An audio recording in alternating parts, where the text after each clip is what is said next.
भौगोलिक कालक्रम स्टार्ट करने से पहले मैं आप लोगों को बिग बैंग थ्योरी थोड़ा सा बता देता हूँ। बिग बैंग थ्योरी, हिंदी में इसे महाविस्फोट सिद्धांत बोलते हैं हिंदी में, ठीक है। इंग्लिश में हो गया बिग बैंग थ्योरी। दिया किसने था? George Lemaître.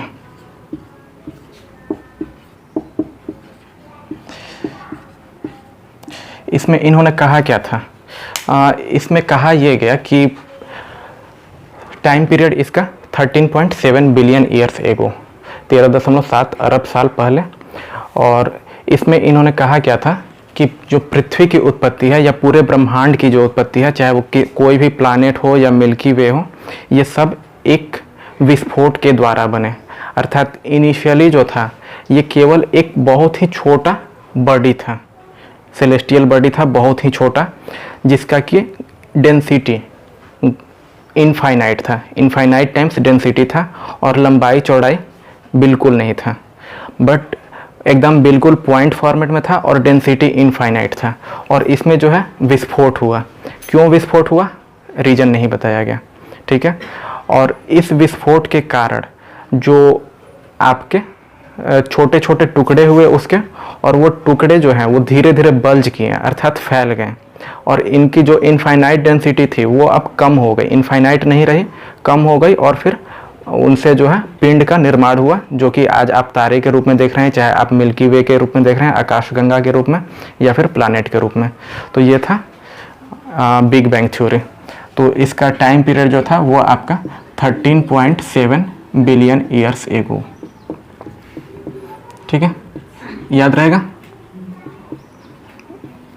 Billion years ago. अब इसके बाद इसके समकालीन एक और सिद्धांत है, वो कहता है स्टेडी स्टेट थ्योरी। नाम हो गया steady state theory, STADY, state theory. इसमें कहा क्या गया? जस्ट इसके अपोजिट था। इसमें महाविस्फोट में क्या कहा गया था कि ये फैल रहा है, एक्सपेंड हो रहा है, और स्टेडी स्टेट में ये कहा गया कि जैसा आज है वैसा ही पहले भी था और आगे भी ऐसा ही रहेगा। इसमें न तो एक्सपेंशन हो रहा है और न ही कोई चेंजेज हो रहा है। स्टेडी स्टेट अर्थात जैसा है वैसा ही था। हिंदी में इसे अस्थाई अवस्था सिद्धांत बोलते हैं। अस्थाई अवस्था सिद्धांत ये आपको किसने दिया था? नाम बोलिए। हाँ, थॉमस गोल्ड इसने इस सिद्धांत को दिया था। बट दूरबीन वगैरह या फिर जो भी साइंस एक्सपेरिमेंट हुए हैं उसमें हमें ये पता चला है कि यूनिवर्स का एक्सपेंशन जो है अभी भी कंटिन्यू जारी है। तो इस वजह से स्टेडी स्टेट थ्योरी को उतनी मान्यता नहीं मिली, और बिग बैंग थ्योरी को आज भी मान्यता मिली हुई है, और इसे ही अभी भी माना जाता है कि बिग बैंग थ्योरी हुआ था। क्यों? क्योंकि यूनिवर्स का एक्सपेंशन आज भी हो रहा है, ठीक है। 13.7 बिलियन ईयर्स एगो। कहीं कहीं पर आपको जो है 13.5 भी मिल सकता है, कहीं पर 14 भी मिल सकता है। तो ये इतना बड़ा यूनिट है बिलियन ईयर्स कि यहाँ पर पॉइंट का आप एकदम बिल्कुल ही एस्केप कर दीजिए। इंग्लिश में इसे जियोलॉजिकल टाइम स्केल बोल दिया गया। ध्यान रखिएगा, ये मैं इंटरनेशनल वाला कवर कर रहा हूँ। इंडियन जियोलॉजिकल टाइम स्केल इससे थोड़ा सा अलग है, और इंडियन जियोलॉजिकल टाइम स्केल आपके मेंस के पॉइंट ऑफ व्यू से इंपॉर्टेंट है, तो उसको हम लोग बाद में कवर करेंगे। तो हम लोग पीटी के पॉइंट ऑफ व्यू से इंटरनेशनल जियोलॉजिकल टाइम स्केल देख रहे हैं। तो पूरे के पूरे समय को जितना भी मतलब कि अर्थ की उत्पत्ति से लेकर के वर्तमान समय तक, इसको हम लोग ईऑन कह दिए, ठीक है। फिर ईऑन को हमने बांटा ईरा में,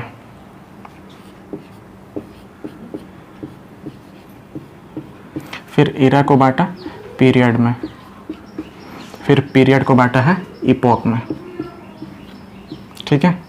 तो इसे आपको याद रखना है, मे बी कि आपका ये क्रम बनाने को दे दे कि कौन सा पहले आया, ठीक है, या निम्नलिखित में से कौन सा व्यवस्थित ढंग से है, और उसमें बड़े छोटे का ये एरो दे करके और क्वेश्चन दे सकते हैं।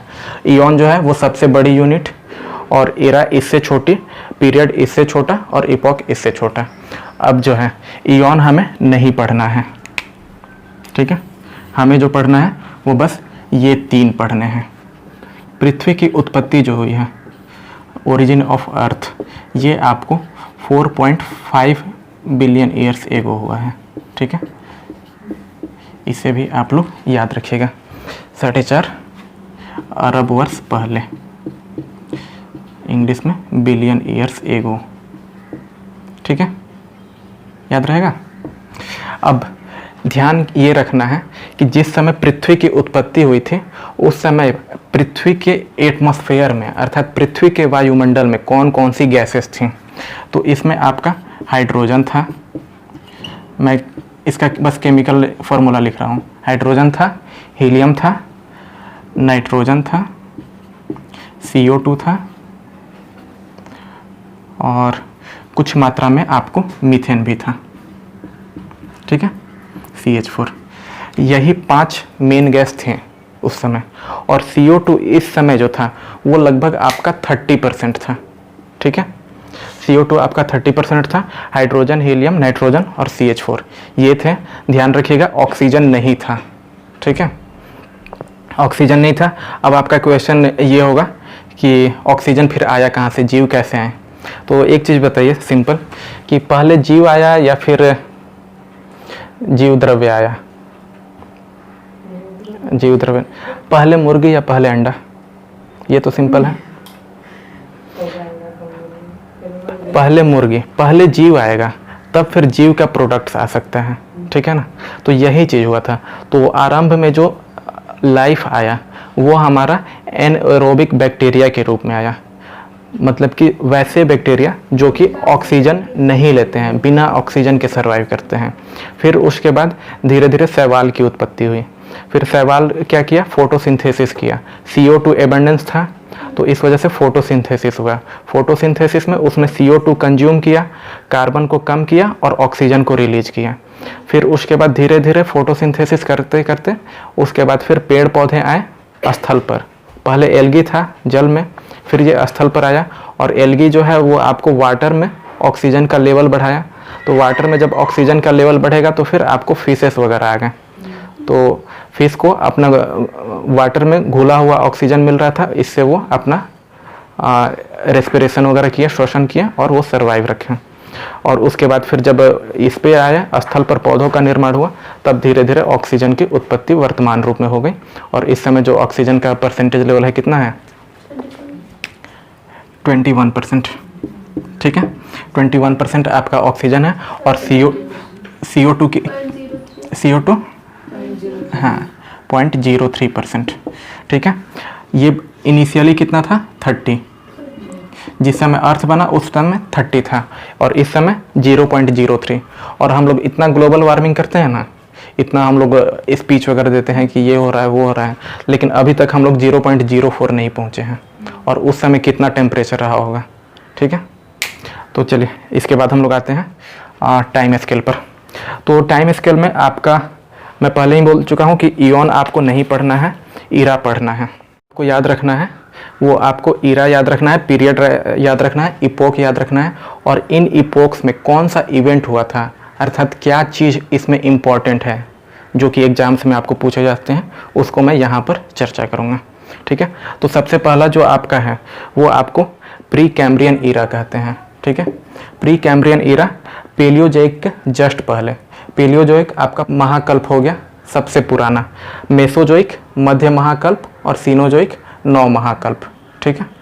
तो पेलियोजोइक से जो पहले था वो प्री कैम्ब्रियन ईरा उसको बोल दिया गया, ठीक है। यानी कि इससे पहले कुछ भी हो वो प्री कैम्ब्रियन में, ठीक है। तो प्री कैम्ब्रियन में एक चीज़ जो आपको याद रखना है वो ये याद रखना है कि इस समय आपको ओशियन का फॉर्मेशन हुआ था, ठीक है। तो इस समय जो इवेंट्स हुए थे मैं यहीं से लिख रहा हूँ, इवेंट्स जो था ये इसका ओशियन का फॉर्मेशन था, अर्थात महासागरों की उत्पत्ति। महासागर कहाँ से आए, पहले तो अर्थ हमारा कैसा था, आग का गोला टाइप में, बट आग का गोला था तो ये साथ में रिवॉल्व भी कर रहा था, रोटेट भी कर रहा था। तो ये घूर्णन के कारण इसका टेम्परेचर डिक्रीज हुआ, ठीक है। जब डिक्रीज हुआ, टेम्परेचर डिक्रीज हुआ और स्पिन भी कर रहा है उसी में। तो इससे क्या हुआ कि ये आपका इक्वेटर पर थोड़ा सा बल्ज भी हुआ, प्लस ऊपर की परत जो है वो ठंडी होती गई और जो हेवियर मास था वो आपको अंदर की तरफ पुश होते गए। तो आपका जो निकेल या फिर फेरस वगैरह जो है या बाकी मेटल्स वगैरह हैं वो सब अंदर की तरफ चले गए, और जो ऊपर वाला शेप था वो कहीं पर जहाँ पर हल्का मिला वो बल्ज हुआ, जहाँ पर नहीं हुआ वो वैसे ही रह गया, कहीं पर बल्ज हुआ कहीं पर नहीं हुआ। तो ये जो बल्ज शेप हुआ ये आपको कंटिनेंट बना, और फिर इस पर बारिश हुई है। तो जब बारिश हुई तो ये वाटर वगैरह जहाँ भी लग गए वो हमारा प्रेजेंट डे वाला ओशियन बन गया है।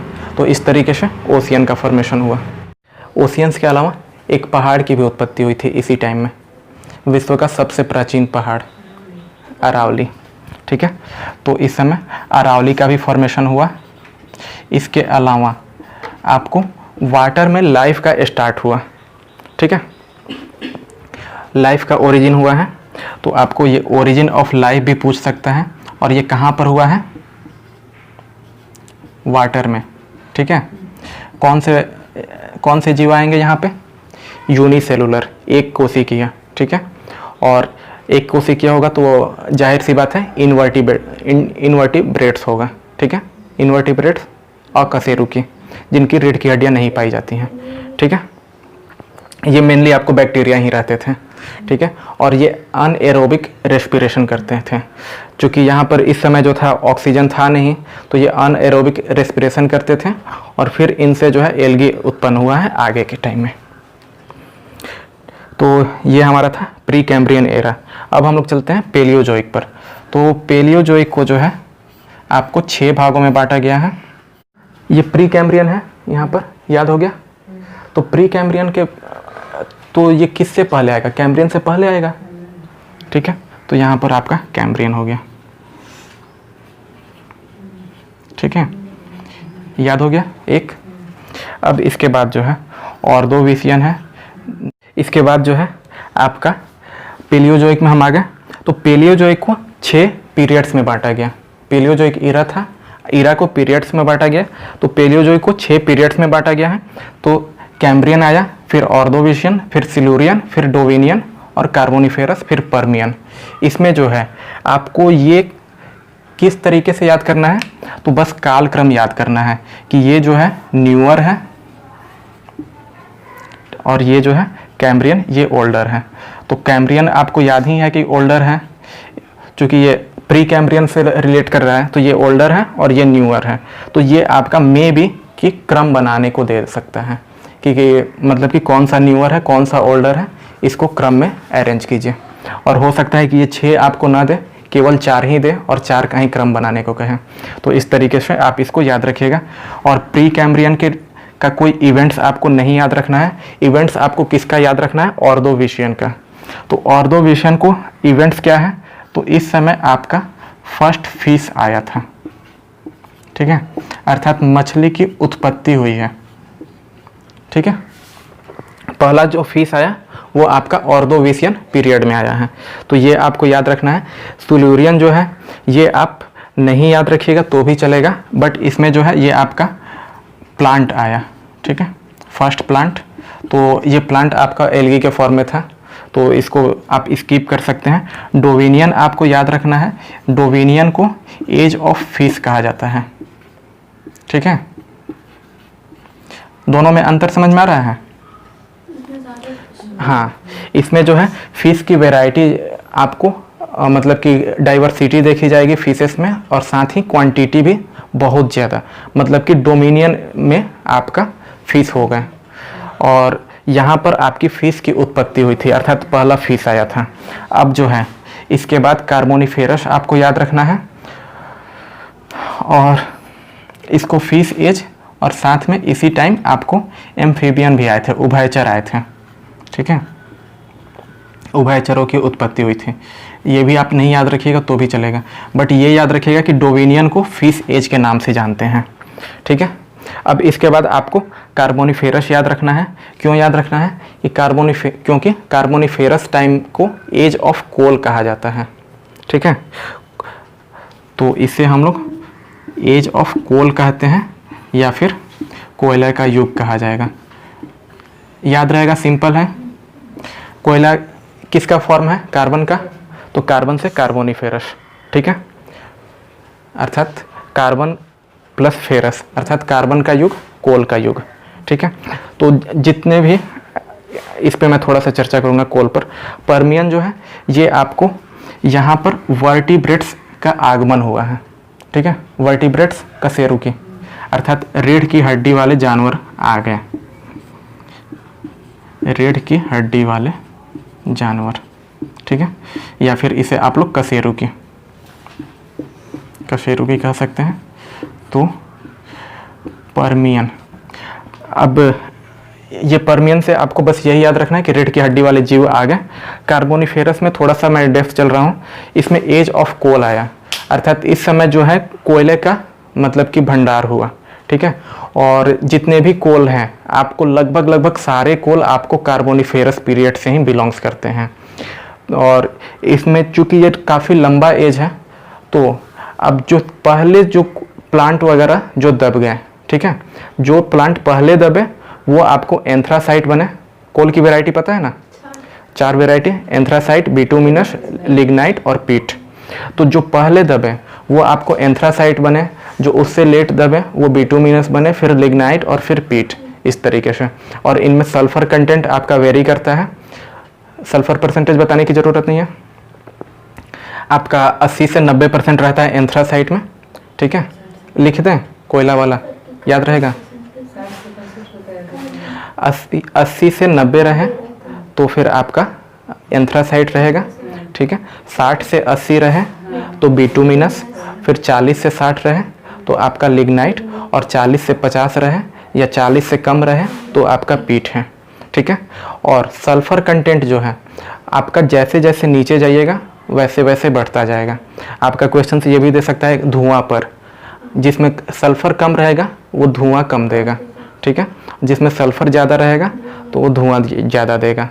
अब एक क्वेश्चन और यहीं पर डिस्कस कर लेते हैं।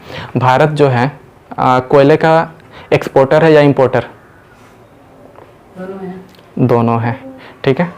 तो आखिर ऐसा क्या है कि खुद बेच भी रहे हैं और फिर खरीद भी रहे हैं? हाँ, उत्तम क्वालिटी का कोयला जो है वो यहाँ पे नहीं मिलता है, एंथ्रासाइट नहीं मिलता है, आपको बिटुमिनस, लिग्नाइट और पीट वगैरह मिलते हैं यहाँ पर। तो इस वजह से हम लोग एंथ्रासाइट खरीदते हैं और बाकी सारे बेचते हैं, ठीक है। तो एंथ्रासाइट क्यों खरीदना पड़ता है, हम लोग बिटुमिनस से ही क्यों नहीं काम चला ले रहे हैं? तो इसके पीछे रीज़न ये हो जाता है कि इस्पात इंडस्ट्री के लिए आपको हाई टेम्परेचर की ज़रूरत होती है, और जिसमें कि वाटर कंटेंट कम हो, सल्फ़र कंटेंट कम हो। क्योंकि अगर सल्फ़र कंटेंट से हम लोग इस्पात बनाएंगे तो उसमें वाटर वेपर रह जाएगा, और सपोज कीजिए कि हम रेल का चक्का बना रहे हैं और कुछ उसमें बुलबुला रह गया, वो सक्सेस नहीं होगा, ठीक है। तो इस वजह से हम लोग एंथ्रासाइट परचेज करते हैं और बाकी सारा बेचते हैं। अब आपका मे बी यूपीएससी वगैरह एक क्वेश्चन क्या बना सकता है कि एक स्टेटमेंट दे देगा कि एंथ्रासाइट कोयला भारत में नहीं पाया जाता है, सही है या गलत? जल्दी, सही नहीं है। एंथ्रासाइट कोयला भी आपको भारत में पाया जाता है, बहुत ही कम मात्रा में। और ये कहाँ पर, तो एक काराकोट नाम का जगह है हिमालय के क्षेत्र में, हिमालय के जस्ट बिलो आपका लद्दाख वाला रीजन पड़ेगा। तो काराकोट नाम का जगह है, वहाँ पर एंथ्रासाइट कोयला पाया जाता है, लेकिन बहुत कम मात्रा में, और उसका हम लोग उपयोग नहीं कर सकते हैं, ठीक है। तो इस वजह से जो है भारत जो है एंथ्रासाइट परचेज करता है और बाकी को बेचता है, ठीक है। और दोनों में ही परचेज करने के मामले में और बेचने के मामले में, अर्थात इंपोर्ट और एक्सपोर्ट, दोनों में ही भारत का सेकंड पोजीशन है। अगर आप के पास प्रीवियस बुक होगा जिसका कि मतलब कि 2016 से पहले का एडिशन होगा, उसमें आपको थर्ड पोजीशन दिखाएगा, बट अब जो है वो सेकंड पर पहुंच चुका है। और इसका जो मेन मतलब कि जिम्मेदार जिसको कहा जा सकता है वो मेक इन इंडिया को कहा जा सकता है, कि मेक इन इंडिया के तहत आपको इंडस्ट्री को बूम किया गया, और फिर इंडस्ट्री बूम करने के लिए कोयला चाहिए उत्तम क्वालिटी का, तो हमने परचेजिंग बढ़ा दी और सेकंड पोजीशन पर पहुंच गए हैं 2016 से सेकंड पोजीशन पर, ठीक है। ये हो गया हमारा पेलियोजोइक में ये याद रखना है। के बाद जो है हम लोग आते हैं मेसोजोइक ईरा पे। मेसोजोइक ईरा को 3 पीरियड में डिवाइड किया गया है, ट्राइएसिक, जुरासिक और क्रिटेशियस, ठीक है, ये तीनों बहुत सिंपल हैं। सब में ट्राइएसिक में आपका क्या हुआ है, डायनासोर का आगमन हुआ है, यहाँ पर डायनासोर आया है, इसमें ये डायनासोर एज है और यहाँ पर एक्सटिंक्शन है। ठीक है, बस डायनासोर मेसोजोइक में ही आया और मेसोजोइक में ही ख़त्म हो गया। तो यहाँ पर डायनासोर की उत्पत्ति कह लीजिए या डायनासोर आया कह लीजिए, डायनासोर की उत्पत्ति में लिखता हूँ। और यहाँ पे इसको डायनासोर का युग कहा गया, तो इसे आप याद रखिएगा, इसी पर आपको मूवी बनी थी जुरासिक पार्क। ठीक है ना, तो ये डायनासोर युग था और क्रिटेशियस में इसका एक्सटिंक्शन हो गया, डायनासोर का एक्सटिंक्शन हो गया, अर्थात डायनासोर खत्म हो गया। ठीक है, याद रहेगा। कोई क्वेश्चन, कुछ क्वेश्चन इससे? डायनासोर क्यों खत्म हुआ तब बताइए। क्लाइमेट चेंज होने के कारण। हाँ, क्रिटेशियस में क्या हुआ कि आपका क्लाइमेट चेंज हुआ है।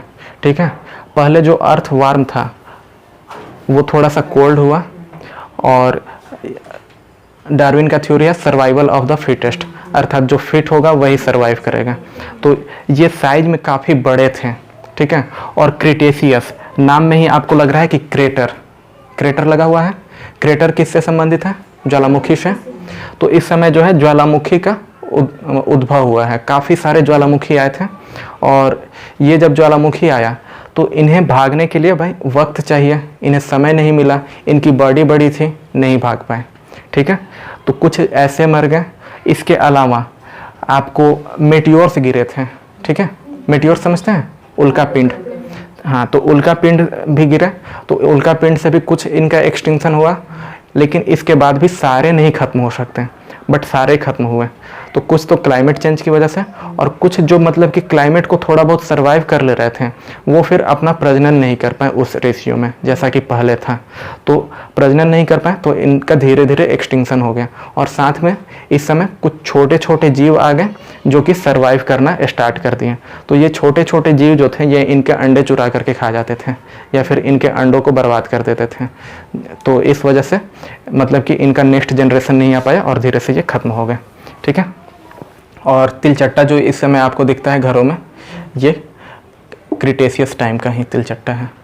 ठीक है, इस टाइम का एकमात्र जीव है जो कि अभी तक चल रहा है। और क्यों चल रहा है, वो अपने आप को तुरंत एडॉप्ट कर लेते हैं। ठीक है, और तिलचट्टा मारने के लिए आपके पास क्या आता है, बैगन आता है ना। हाँ, तो उसमें आप ऐड में देखिएगा, कभी आता है बैगन प्लस, बैगन एडवांस, कभी ये तो कभी वो हीट एडवांस, इस तरीके से उसमें मॉडिफिकेशन होते रहता है। क्यों? क्योंकि वो हर साल अपने आप को एडॉप्ट कर लेता है, हर साल उसको बैगन को अपना नया वर्जन लेके आना पड़ता है कि अब जो है तिलचट्टा अब इससे मरेगा, फिर एक साल के बाद फिर नया लेके आएगा कि अब पुराना वाला से नहीं मर रहा है, अब इससे मरेगा। तो ये चीज़ होता है सर्वाइवल ऑफ द फिटेस्ट, और तिलचट्टा अभी तक इसी वजह से सर्वाइव कर रहा है। तिलचट्टे के साथ ये कंडीशन है कि उसे किसी भी इन्वायरमेंट में रख दीजिए वो जिंदा बचेगा। क्रिटेशियस में आप लोग एक चीज़ नोट कर लीजिएगा कि इसी समय जो है आपका जो दक्कन का लावा प्लेट्यू है या दक्कन का पठार जो है ये क्रिटेशियस टाइम का है। ठीक है, और विश्व के जो है अधिकांश पठार आपको इसी टाइम के हैं, चाहे वो कोलंबिया का पठार हो, साइबेरिया का पठार हो, दक्कन का पठार हो, ये सब आपको इसी टाइम के हैं। अच्छा, एक मीटियोर्स से आपको एक लेक बना हुआ है इंडिया में, मीटियोर्स के कारण, उल्कापात गिरने के कारण, ये अभी हाल ही में न्यूज़ में भी था। कौन सा लेक है?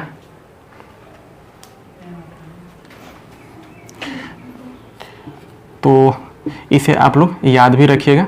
मेटियोर लेक जो है इंडिया में एक ही है। ठीक है, ये है आपका लोनार लेक, लोनार, LONAR।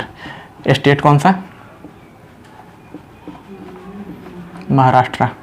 ठीक है, लोनार लेक महाराष्ट्र में। और ये कैसे बना था? उल्का पिंड गिरा, और उल्का पिंड का मास इतना ज़्यादा था कि जब गिरा तो ये गड्ढा बना दिया। ठीक है, और लगभग 2 किलोमीटर अंदर तक धंस गया। क्रस्ट जो है वो आपका 2 किलोमीटर अंदर तक धंस गया, और आगे जब बारिश हुई है तो वहाँ पर बारिश का पानी लग गया, और फिर ये आगे चल करके लेक का निर्माण हुआ है। ठीक है, तो ये लेक जो है इसमें आयरन कंटेंट काफ़ी ज़्यादा है, इतना ज़्यादा आयरन कंटेंट है कि इसमें कोई जीव सरवाइव नहीं कर पाता है। जब ज़्यादा आयरन होगा तो कोई जीव सरवाइव नहीं कर पाएगा। आयरन क्यों ज़्यादा है? मेटियोर्स जो गिरते हैं उनका क्रस्ट और मेंटल लगभग जल जाता है, केवल कोर बच जाता है, क्रोड बच जाता है या कोर कहिए। और कोर में आपकी किसकी बहुलता होती है? आयरन की, निकेल और फेरस की बहुलता होती है। तो फिर उसी की वजह से इसमें जो है लोनार लेक में आपको आयरन ज़्यादा है। और ये न्यूज़ में क्यों था? क्योंकि ये कलर चेंज किया था, ठीक है, तो कलर चेंज हुआ था, इस वजह से न्यूज़ में था। तो मे भी आपका ये क्वेश्चन रह सके कि लोनार लेक किससे निर्मित है या फिर किस राज्य में स्थित है, ठीक है। मेसोजोइक तक हम लोग कवर कर चुके हैं। अब इसके बाद हमारा आता है सीनोजोइक एरा। सीनोजोइक एरा को मेनली 2 भागों में बांटा गया है। पहला आपका टर्शियरी। टर्शियरी क्यों याद रखना है? तो टर्शियरी के टाइम में ही आपका यंग फोल्ड माउंटेन्स जो बने थे वो टर्शियरी में बने थे। नवीन वलित पर्वतों का निर्माण हुआ है वो आपको टर्शियरी पीरियड में हुआ है, ठीक है। एग्जाम्पल बताइए। हाँ हाँ हाँ हाँ, ठीक। हिमालय, रॉकी, एंडीज, ये सब काफ़ी सारे हैं, नाम आप लोगों को याद है। आप लोग मेनली हिमालय याद रखिएगा कि ये टर्शियरी पीरियड का है, ठीक है। और अब इसके बाद क्वाटरनरी पे हम लोग पहुंचते हैं। क्वाटरनरी क्यों याद रखना है? तो क्वाटरनरी में आपका होमो सेपियंस आया है, ठीक है। एक जीव था जिसका नाम था होमो सेपियंस। होमो सेपियंस कौन सा जीव था? हाँ, मतलब कि आज का जो मानव है वो अपने अस्तित्व में इस टाइम में आया है। कौन सा टाइम? क्वाटरनरी में, ठीक है। तो ये आपको याद रखना है। अब जो है एक क्वेश्चंस आपको दे सकता है बट आपके बुक में मेंशन नहीं है। ये अब एक नए पीरियड की डिमांड हो रही है, इसका नाम दिया जा रहा है एंथ्रोपोसीन, ठीक है। कि अब जो है क्वाटरनरी से हम लोग एंथ्रोपोसीन की तरफ बढ़ रहे हैं। तो ये न्यू पीरियड है, इस वजह से आपको पूछ सकता है एंथ्रोपोसीन पीरियड, ठीक है। और इसका जो टाइम पीरियड है आज से लगभग 2000 साल पहले से माना जा रहा है। अर्थात वही इस ईस्वी सन जब से स्टार्ट हुआ है क्रिश्चियन एरा, क्रिश्चियन कैलेंडर, उस समय से लगभग माना जा रहा है। डिमांड किया जा रहा है कि इस पीरियड को अब इंक्लूड किया जाए, बट अभी तक हुआ नहीं है, ठीक है। जो साइंटिस्ट हैं या जो जोग्राफर्स वगैरह जो हैं वो अभी इसको एक्सेप्ट नहीं किए हैं, बट कुछ जोग्राफर्स इसकी डिमांड कर रहे हैं कि अब जो है हम लोग एंथ्रोपोसीन पीरियड में इंटर कर चुके हैं, ठीक है। तो इसको बस ध्यान में रखना है। मे बी कि आपका क्वेश्चंस ऐसे दे सकता है कि क्वाटरनरी पीरियड के बाद कौन सा पीरियड आने वाला है, ठीक है। तो इस टाइप से क्वेश्चंस आप करा सकते हैं। तो ये था हमारा ज्योग्राफिकल टाइम स्केल। इसका पीरियड का चेंज क्यों मान रहे हैं बताएंगे? पीरियड का चेंज ये इसलिए मान रहे हैं ना कि हम लोग क्लाइमेट काफ़ी ज़्यादा चेंज कर दिए हैं। इस समय की अपेक्षा जो है क्लाइमेट काफ़ी ज़्यादा चेंज हो चुका है। ग्लोबल वार्मिंग कहिए या फिर एटमॉस्फेयर कहिए, पॉल्यूशन कहिए, मतलब कि हर चीज़ में हम लोग बहुत चेंजेस कर चुके हैं। इस वजह से कहा जा रहा है कि अब नए पीरियड की ज़रूरत है, एंथ्रोपोसीन, ठीक है। लॉजिक के साथ हो गया, याद रहेगा, ठीक है। तो ज्योग्राफिकल टाइम स्केल में इतना ही है। Okay, thank you.